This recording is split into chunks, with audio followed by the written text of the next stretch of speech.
Welcome to Beyond the Clinic, the podcast for health professionals ready to transform their expertise into innovative income streams that extend beyond the traditional clinic model. I'm Sarah Armand-Bushell. I'm a registered dietitian and certified business coach and proud owner of 2 successful online businesses. I understand the leap from the security of a regular salary can feel intimidating because I've been there too. But it doesn't have to be scary, and you do not have to do this alone. Here you'll learn tangible strategies to accelerate your business growth. So if you're dreaming of using your expertise to create impact and a life of freedom, then you're in the right place. Welcome along, everyone. And this week, I'm really excited to talk to Carah Elizabeth, who is actually a clinically trained psychotherapist with over 20 years of experience in the mental health field. But she now works as a trauma-informed coach with high-achieving women, and she teaches them how to regulate their nervous systems so that they can build sustainable businesses without burning out. And today we're going to be talking about unapologetic confidence, and I'll let Cara explain what she means by that in a moment. But first of all, welcome, Cara. Thank you so much for taking the time to meet with me today.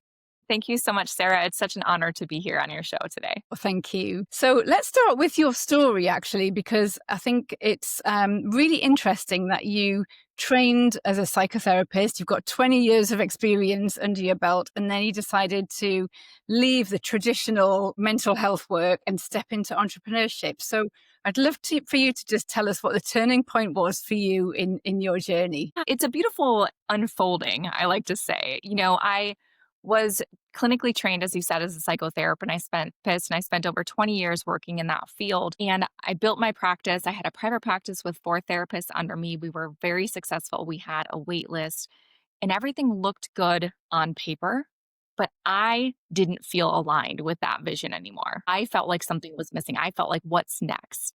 And that was really confusing. And that was kind of terrifying for me because for me, this was my dream. This is what I worked for. This is what I went to school for. And it confused me, and it left me reeling. And so I started diving back into my own personal healing journey of like, what's happening here, which led me into somatic work, which led me into energy work, which led me into my body.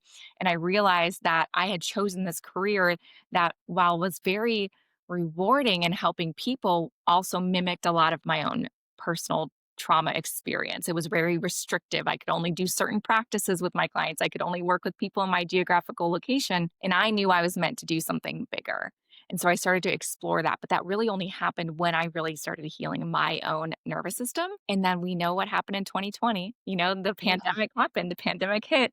It shifted us all online, which was such a catalyst moment for me, because I was like, I can do this work online. And that was like mind-blowing for me. And I was like, oh, I can help people around the world. I can help people in different areas because I can do this work online. And how beautiful is that? And that really helped me shift into coaching, because I couldn't do therapy online because I could only do therapy where I was licensed.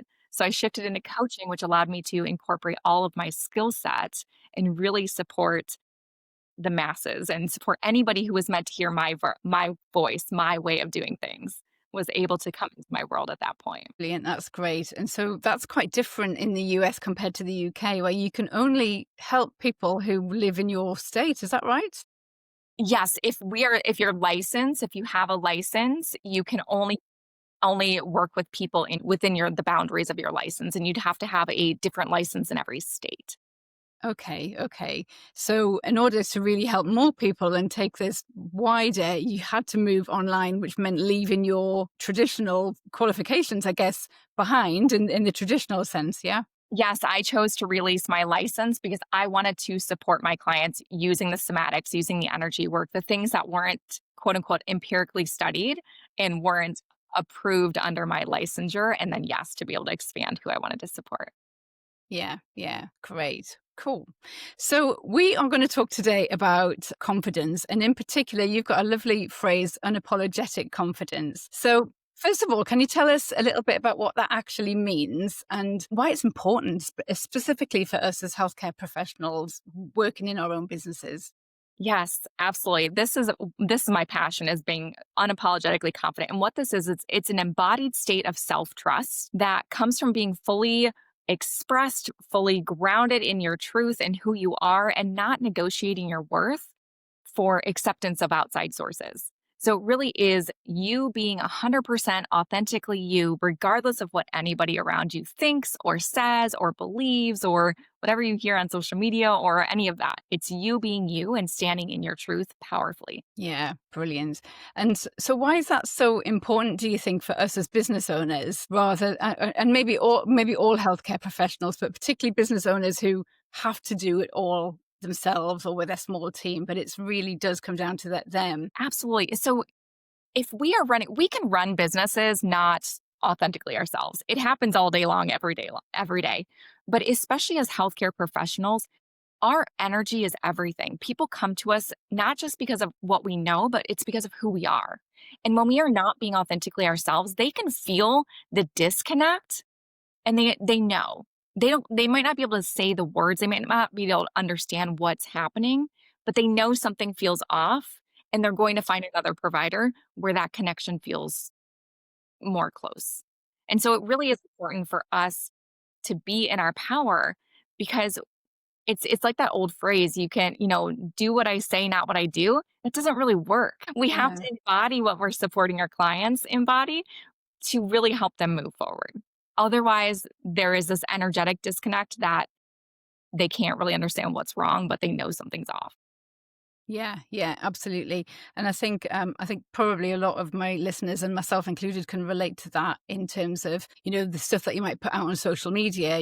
We're so almost a bit, what's the word? Well, we're worried about saying something wrong that we might get struck off. So we can come across as being quite clinical, quite specific, and not very much of our own selves come through in our content. So this concept is really about allowing yourself to come through and perhaps, share that piece of advice or the tips or whatever it is that you're sharing, but in a way that's true to the way that you want to deliver it rather than what the textbook might say.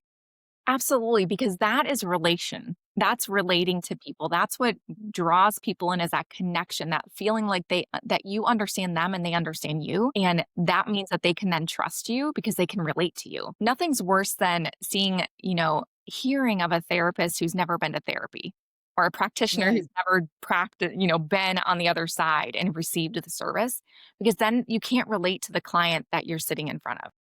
And so really being able to understand and say, "Hey, I've been there."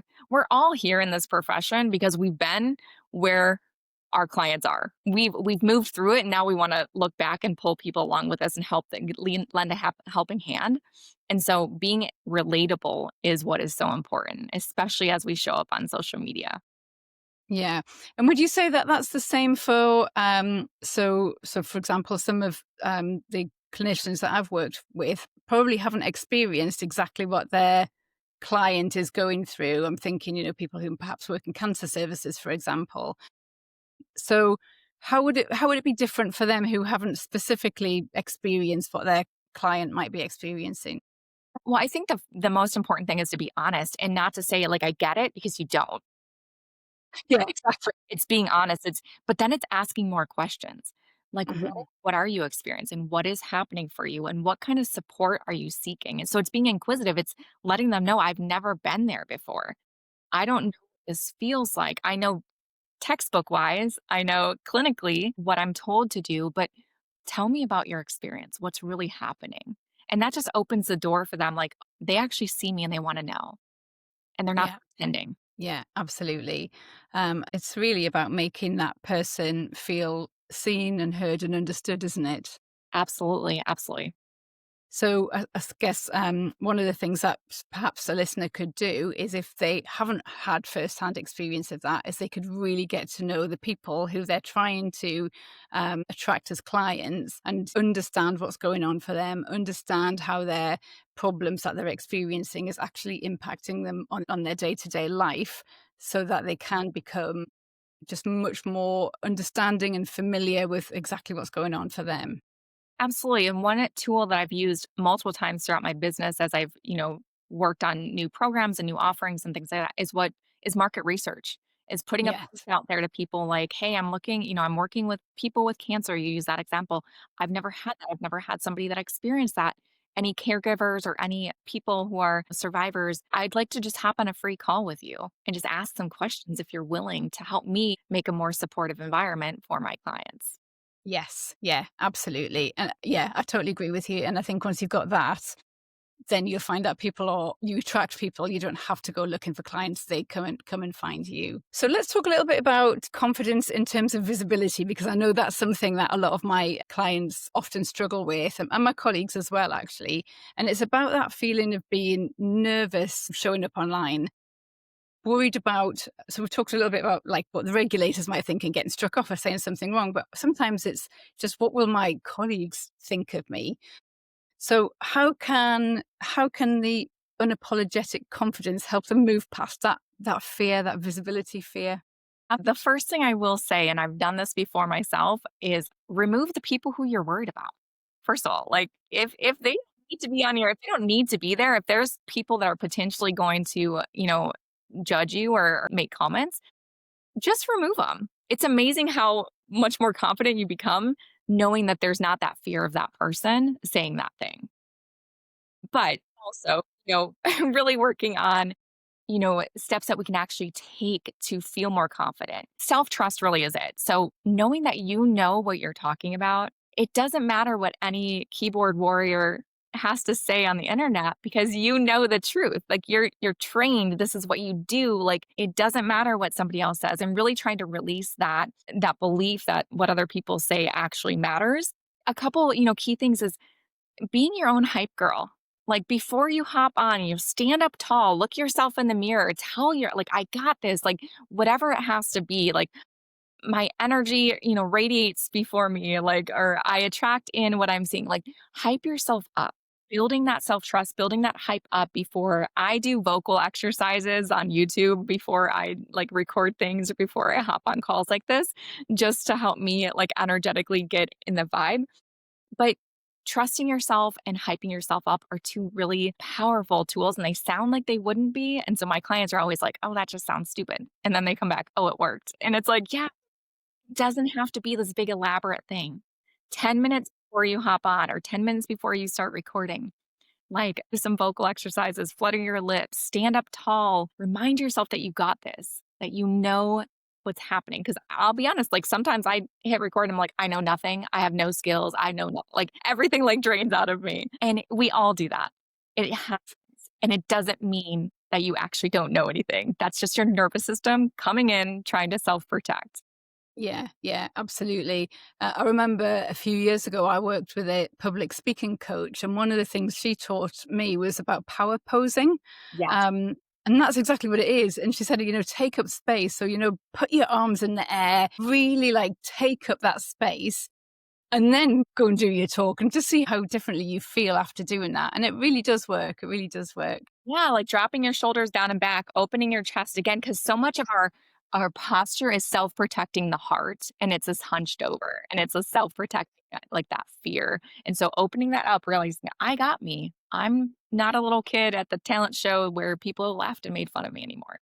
Yeah, absolutely. So you just mentioned about the nervous system's role there. So let's just dive into that for a second. So confidence, of course, isn't just mindset, is it? It's also what's going on in your body as well. So could you explain for anybody listening how our physiology actually either, supports our confidence or actually sabotages it really, so that we can show up boldly, show up in confidence? Absolutely. So we believe a lot of times, we often believe that our thoughts happen before our body reaction. But actually, there are more nerves that happen in the body and then send the message up to the mind than there are from the mind to the body. So our body often perceives is constantly on perceiving for danger, like looking for danger or safety. So perceiving the situation. And if it feels even just like a tickle of something that feels dangerous from the past, if we have that strong neural pathway from the body to the brain based on, because we're rooted in fear based on past, experiences, it will shoot that danger message up really quickly, nanoseconds before we could even cognitively understand that. And that's what we have to slow down is we have to slow down that process of that message from the body to the brain so that we can pause and say, oh no, I am safe. Like this isn't the same as it was before. And so the nervous system is only here. If I say one thing, this is it. The nervous system is only here to keep us safe. It doesn't know the difference between perceived danger and actual danger. We have to support the body in learning, unlearning that everything is dangerous and learning that we are safe, that we got us. Because those old stories, those old messages from when we were younger, where we needed to self protect, are really strong in some of us, in a lot of us. And so the more that we can say, hey, I'm actually 43 years old, I'm not 5 anymore. I got me. I can take care of us. That 5-year-old version of self, like, hey, I appreciate that you keeping us safe for so long, but honey, you don't have to work so hard anymore. You can go and play because we're safe here. And having that little internal dialogue of understanding and unpacking those old patterns and those old limiting beliefs and those old behaviors that are so immediate. We have to slow it down and say, hey, but we are grounded. We are safe. We can do. Yeah. And I guess the first thing is probably noticing those patterns, isn't it? Awareness is absolutely when I always say my clients hear it and they probably roll their eyes every time, but when we have awareness, we have the power of choice. Until we have awareness, it's just habit. It just happens automatically. Once we're aware, we can choose. I can either continue this pattern or I can take steps to a new pattern. So once you've identified these patterns, are there any steps that you can take in order to start addressing things and make things different? Yes. So this is what, we work on when we're doing the healing in my work with clients is identifying the different layers of these experiences. And so what I would say the first thing is awareness and start to notice when you notice the pattern come up, pause and see what's going on in your surroundings. Okay. And then pause again and say, where do I feel this in my body? Am I feeling a tightness in my chest? Am I feeling a tightness in my belly? Am I feeling my shoulders hunch up? Starting to notice these somatic patterns will start to help us like identify what's happening. And so when I'm in session with a client and we start to move through this process, my shoulders are up here. Okay, so is this familiar? Yes. And when's the earliest time you started feeling this? And we start to kind of go back and explore, like, because your body really does hold memories. And a lot of times people go into this feeling or whatever tightness they're feeling, a memory will pop up. Like, I'm 13 years old and I'm on stage. That's random. It's not random. It's because Yeah. when you were 13 years old and you were on stage and you were nervous or you were afraid, that's where it landed in the body. And so we can start to peel back these layers of memories and these layers of behavioral and somatic patterns in the body. And we can start to heal and release them so that that doesn't have to continue to be the automatic response of the body to brace for danger. Yeah. Brilliant. And if there is something that you've identified, is it a matter of rewriting the story and doing something every day in order to reinforce that as the new way of doing things, the new, yeah. Yes, it is. And it is making that conscious choice every day. But sometimes it's just feeling the emotion that you weren't Okay. safe to feel at the time. So sometimes in a session or in a moment, if you're, you start crying, yourself emote, let yourself express that emotion, let it out, and notice how you feel. Because oftentimes it's just an emotion that we weren't safe to process in the moment. So it got stored here and we just never went back to it. If we start going back and we start emoting, we start feeling and processing these emotions, then our body can release and soften. And we can feel like people often say, I feel like a weight off of my shoulder. And I feel, you know, open. I feel free. I feel expansive. And how that can be really supportive. So your body will remember the memories before your brain does. So when we release the emotion, it allows the body to soften and to open up. And so this is why a lot of times when people, have an emotion or start crying and after they cry, they're like, I feel so much better. Of course you, because that emotion that you didn't feel safe to process in the moment got stored. It didn't go anywhere. You may have stopped feeling it, but it doesn't mean it went anywhere. It just stored and you numbed out. And so by bringing these emotions to the surface and releasing, releases energy, it releases flow in the body, and it allows us to have capacity to experience more of life. Yeah, yeah, brilliant. Oh, I love that. So, one of the things I see quite a lot actually with my colleagues is, well, either people pleasing or perfectionism or procrastination, which I guess could be a consequence of the perfectionism side of things. I'd love to know how that ties in with these nervous system patterns, and if somebody recognizes that in themselves, how they can break free from that. So they are all trauma or fear responses. Procrastination is avoidance because I don't want to possibly fail, right? People pleasing, I want people to like me. I want that validation. And so that's like a lack of self trust. And so we do these things in hopes to feel better, in hopes to stay safe. And so this really is our nervous system trying to keep us safe. If people like me, I'm safe. If I'm perfect, I'm safe because there's no problems. If I procrastinate, well, nobody's going to tell me I did it wrong because I just didn't do it. Like, so we're all trying to self protect. And so once we realize this, okay, this is my pattern, this is how my body is trying to keep me safe, even if it's not actually safe, because in the end, there are consequences to those behaviors. It's familiar. And when our body and our nervous system feels familiar, it knows what to do.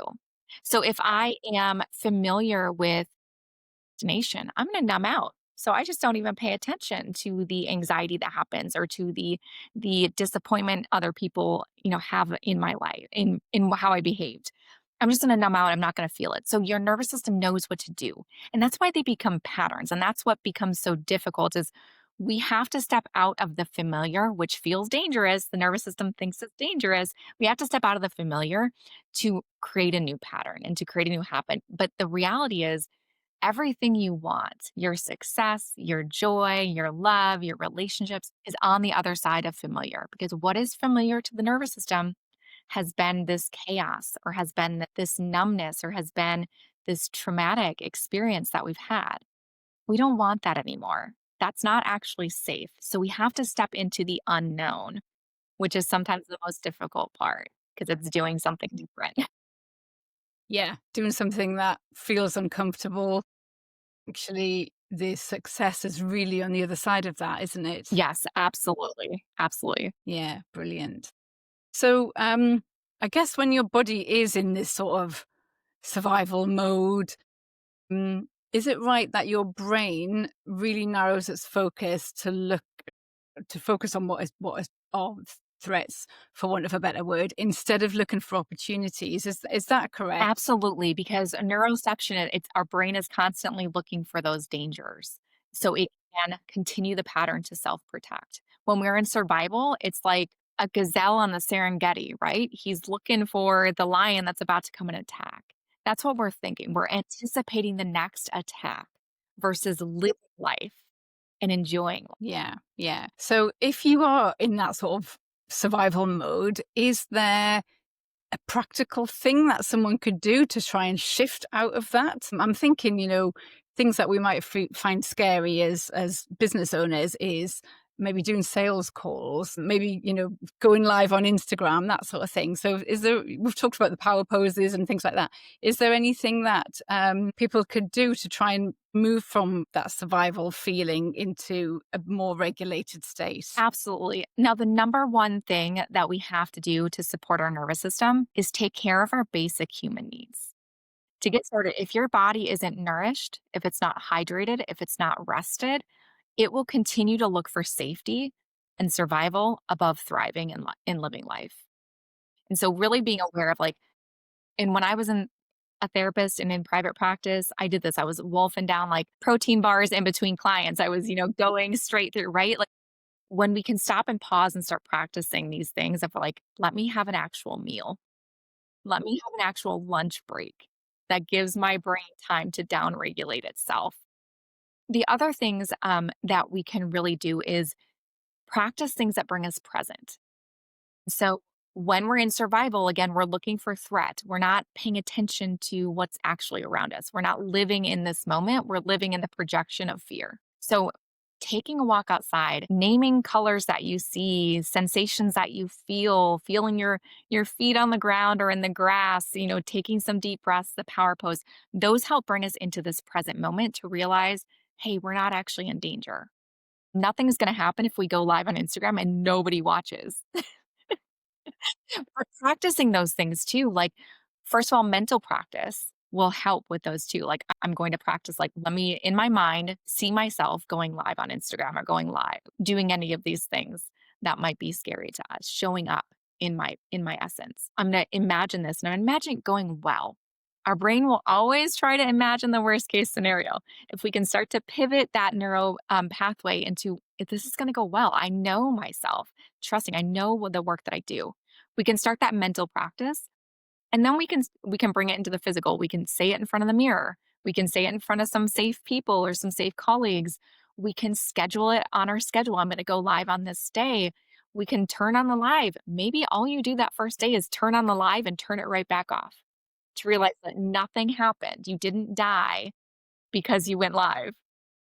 And we build this up. And this is exposure therapy. This is, building up that challenging of those um, patterns of limiting beliefs. We're challenging those and realizing, oh, nothing bad actually happens because I did Yeah. this. Yeah. Brilliant. I love that. So like visualizing it first in your mind and then taking baby steps to just get there eventually. Yeah. Yeah. I like to call these micro action steps. For taking one micro action step, it's like a ladder, and it builds and it compounds upon itself until you're doing the thing, and you're like, I can't believe I was ever nervous for this. Yeah, absolutely. And when you describe it like that, that feels easy. It feels doable. It feels totally possible, doesn't it? Yes, absolutely. And that's Yeah. the thing is we think about these big lofty goals or these big lofty steps, and it's like, well, of course I'm here on the ground and I have to reach up to the sky. It's like, no, no, no, we take steps. So, my final question for you really is, if we've got somebody listening who's been hiding in the background of their business, what's the very first small step that they could take, after they've listened to this episode to start to shift into that more confident version of themselves? I love the exercise and the practice of writing out your ideal day, like your most confident, like how does your most, like when you know you've reached that moment, what does that look like for you? Because we want to have a place that we're moving towards. It's this lofty idea of, I want to be confident. Okay, but what does that actually mean to you? What are you doing? How are you showing up in work? How are you showing up in relationships? How are you showing up for yourself? We want to know, like, here's where we're going, and we fill in the gap. We see the gaps between where we are and where we're going. And that's where we make those micro action steps to get towards that dream of what you're looking for. So, your future self, really, Yes. really defining what your future self looks like. We can take those, we can break it down. We can break it down into those micro action steps. Yeah, awesome. That's brilliant. Thank you so much, Cara. So, how can people get in touch with you if they want to learn a little bit more about you? Yes, absolutely. I love connecting with people. So my social media accounts, Instagram, TikTok, LinkedIn, those are the easiest ways, reach out, DM me, say hi. It's really me. It's not a bot. It's not another person. It's me responding to everything. And just ask whatever questions you might have. I love to share and to support, and I'm always here to do that for people. Brilliant. That's great. And I'll make sure that all of those links are in the show notes on YouTube and on podcasts as well. So people can click straight through and find you. Absolutely. Yes. Yes. Absolutely. So I did create a 19-page confidence reset guide. And so it's a 3-step process to build confidence. And since we've been talking about all of that, I would love to share that with your audience, and I can send that link through to you as well. Yeah, that's absolutely brilliant. I'll make sure that everybody gets that. That's great. Thank you so much. Absolutely. Absolutely. Awesome. Well, thank you so much for your time today. It's been an absolute pleasure to have you on. And I think we've talked about lots of things that everybody will be able to relate to, as business owners. Thank you so much. Again, it's an honor just to be here and sharing my passion with you. Thanks, Cara. That's it for another week. Thank you so much for joining me as we explore the abundance of strategies to help you recapture that feeling of possibility and excitement as you drive your business forwards and beyond the clinic room. If you found today's episode inspirational, then don't forget to like and subscribe to the show to stay in the loop for more valuable advice that I'm going to be sharing each week. If you want to be the first to hear about new episode releases, news and ways that I can support your business growth, then please don't forget to check out the links in the show notes, and you can also connect with me from there. Don't keep me a secret. I would be delighted if you left a review and shared this podcast with your colleagues. Until next time, bye for now.